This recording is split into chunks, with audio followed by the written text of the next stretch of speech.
ఎవరైతే paper plate సంబంధించిన కొత్త మిషన్లు మా దగ్గర కొంటారో వారికి మాత్రమే రా మెటీరియల్ సదుపాయం కలదని మీకు అందరికీ తెలియజేస్తున్నాను. మా దగ్గర 2 రకాల బఫే ప్లేట్ రా మెటీరియల్ షీట్లు అందుబాటులో కలవు.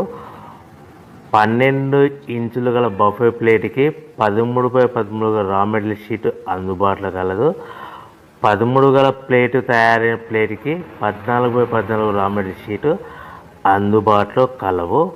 కేవలం ATGSM మాత్రమే మనకు రా మెటీరియల్ షీట్లు అందుబాటులో కలవని మీకు అందరికీ తెలియజేస్తున్నాను. ముఖ్య గమనిక: పేపర్ ప్లేట్ బిజినెస్ ప్రారంభించడానికి కావలసిన మిషను, ముడిసరుకు, రా మెటీరియల్ కొనుక్కొని తయారు చేసిన పేపర్ ప్లేట్స్ మీ ఊరిలో సొంతంగా అమ్ముకోవాలి.